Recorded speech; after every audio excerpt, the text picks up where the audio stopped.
లేపినాడనా, రోగులను స్వస్థపరిచినాడనా, దేనికోసమైనా సిలువ వేశారు. అనవసరంగా వారు ఆయన మీద లేనిపోయినటువంటి నెపాలు మోపి, నేరాలు మోపి ఆయన్ను సిలువ వేశారు. తన స్వజనులైనటువంటి వారే, యూదులైనటువంటి వారే యేసు ప్రభువును సిలువ వేయటానికి కారణం ఏంటంటే, ఆయన దేవుని కుమారుడని చెప్పుకున్నాడు, యూదుల రాజు అని చెప్పుకున్నాడు. దేవాలయాన్ని ఇంతకాలము ఇన్ని సంవత్సరాలు కట్టిన దాన్ని 3 రోజులు పలగొట్టి లేపుతానని చెప్పి అన్నాడు అని ఉన్నాయి లేని అన్ని కల్పించి చెప్పారు. ఆయన చెప్పింది ఈ దేవాలయాన్ని పడగొట్టి నేను 3 రోజుల్లో లేపుతాడు. శరీర సంబంధమైనటువంటి రాళ్లతో కట్టినటువంటి దేవాలయం గురించి ఆయన చెప్పలేదు, ఈ దేహం అనే దేవాలయం గురించి ఆయన చెప్పాడు. అది అర్థం చేసుకోకుండా వాళ్ళు ఇన్ని సంవత్సరాలు కట్టినట్టు దేవాలయాన్ని కూలగొట్టేసి 3 రోజులు కట్టేస్తాడంట అని రకరకాలైనటువంటి చెప్పారు. అయితే అక్కడ మనం చూస్తున్నాం ఏంటి అంటే, అన్యాయమైనటువంటి తీర్పు పొందాడు. అందరికి తీర్పు ఎప్పుడు జరుగుద్ది? పగటిపూట జరుగుద్దా, రాత్రిపూట జరుగుద్దా? మేము కోర్టులో జడ్జిమెంట్ ఎప్పుడు ఇస్తాడు? పగులు ఇస్తారా, రాత్రులు ఇస్తారా? పగలేగా. మరి యేసు ప్రభుకి తీర్పు ఎప్పుడు తీసేది తెలుసా? రాత్రుల్లో. 6 సార్లు తిప్పారు. ఇక్కడి నుంచి అక్కడికి, అక్కడి నుంచి ఇక్కడికి, ఇక్కడి నుంచి అక్కడికి, అట్లా 6 సార్లు తిప్పారు. చివరికి ఆ యొక్క పిలాతు అన్నాడు కదా, ఈయన యందు నాకు ఏ దోషము కనబడలేదు, కాబట్టి ఈయన కొరడాలతో కొట్టించి నేను విడుదల చేస్తానని సైనికులకు అప్పచెప్పారు. సైనికులకు అప్పచెపితే అయ్యా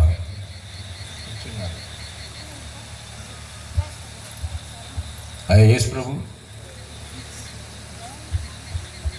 ఎక్కడున్నా?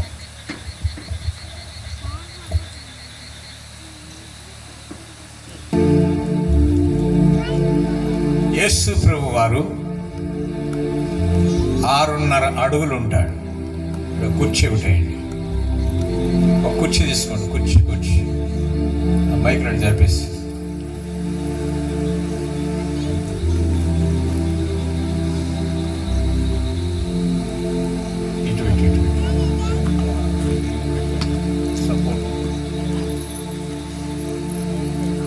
ఈయనని ఇప్పుడు ప్రస్తుతం మనం యేసు ప్రభు అనుకుందాం. కాకపోయినా అనుకుందాం, కాసేపు అనుకుందామా? యేసు ప్రభు గారిని ఏం చేశారు అంటే, 1.5 అడుగు ఉన్నటువంటి ఒక చెక్క, ఇది 1.5 అడుగు అనుకోండి. ఈ 1.5 అడుగు ఉండేటువంటి చెక్కకు యేసు ప్రభుని 2 చేతులు వేసి బిగించారు.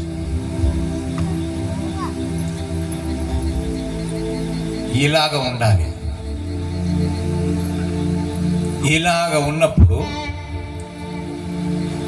కొరడా తీసుకొని నిజం కొట్టేవారు. కొరడా తీసుకొని ఇట్లా కొట్టారు. ఒకటి ఇలా కొడితే ఆ కొరడాకు, ఈ కొరడా ఎంత ఉంటుందంటే 1.5 ఫీట్ ఇది ఉంటుంది. ఇక్కడి నుంచి అక్కడ దాకా ఆ 1.5 మీటరు పొడవు తోలు ఉంటుంది. ఆ ఆఖరి 1/2 మీటర్కు ఏముంటుంది అంటే చీలికలు ఉంటాయి. ఆ చీలికలకు హుక్కులు లాంటివి వేసి, మీరందరూ ఈ రోడ్లు వేస్తున్నారు కదా, ఈ రోడ్లు వేసేటువంటి వాళ్ళకి ఏం చేస్తారంటే ఇట్లా ఉండేదాన్ని రాళ్ళు కంకరాన్ని సరిగ్గా లెవెల్ చేయడానికి లాగుతూ ఉంటారు.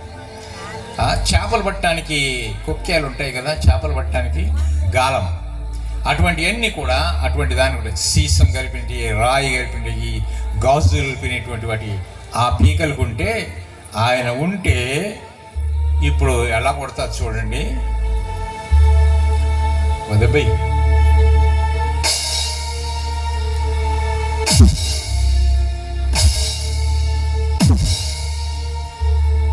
ఇలాగా కొట్టేటప్పుడు ఇలా కొడతారు కదా,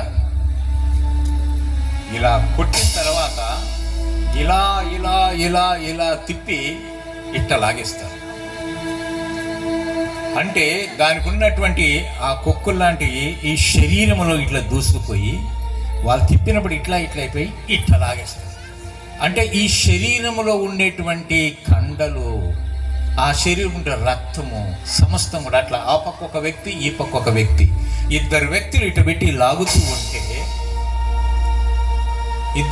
లాగుతూ ఉంటే ఆయన శరీరము నాగేల చాళ్ళ వలె దున్నబడింది. మీకు పొలాలు ఉన్నాయి కదా, 2 ఎద్దులను పెట్టి ఒక నాగలు పెట్టి దున్నుతున్నారు. ఇప్పుడు మిషనరీ వచ్చింది కదా, ట్రాక్టర్ లాంటిది వచ్చింది, దానికి ఇట్లాంటివి ఉండేటివి ఉన్నాయి కదా, అవి ఒకసారి గీకితే ఒక 10 లైన్లు పడతాయి. అలాగా ఇది ఇట్లా పెట్టి కొట్టి ఇలా తిప్పి ఇట్లా లాగినప్పుడు అక్కడ ఏమవుతుంది అంటే నాగేల చాలవలే దున్నబడింది. దున్నబడిన తర్వాత వాళ్ళు ఏం చేస్తారంటే సైనికులు కిరీటం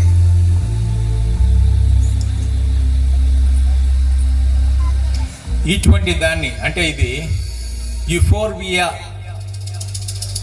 మిలి అనేటువంటి ఒక చెట్టు కొమ్మ, అది ముండ్లతో కూడుకున్నటువంటిది. అది 1.5 అంగుళం ఉంటుంది ఒక్కొక్క ముళ్ళు. 1.5 అంగుళం ఉన్నటువంటి ముళ్ళును కలిగినటువంటి దాన్ని కిరీటంగా చేసి ఇట్లా పెట్టి, మనము చెక్కకు ఒక మేకు పెట్టి ఏ విధంగా గట్టిగా బిగిస్తామో అలాగా గట్టిగా నొక్కితే ఈ నొక్కబడినప్పుడు అందులోంచి రక్తం కండ్లల్లో నుంచి వస్తే అప్పుడు ఉన్నటువంటి సైనికులు అంటారు, నిన్ను కొట్టింది ఎవరో ప్రవచించు అని చెప్పి ఎగతాళి చేశారు. ఆయన సిలువ దగ్గరికి తీసుకొచ్చిన తర్వాత సిలువ ఎలా వేశారంటే చేతుల్లో మేకులు, ఈ చేతుల్లో మేకులు, అయ్యా మేకులు కొట్టవా, చేతుల్లో మేకులు కొడతారు.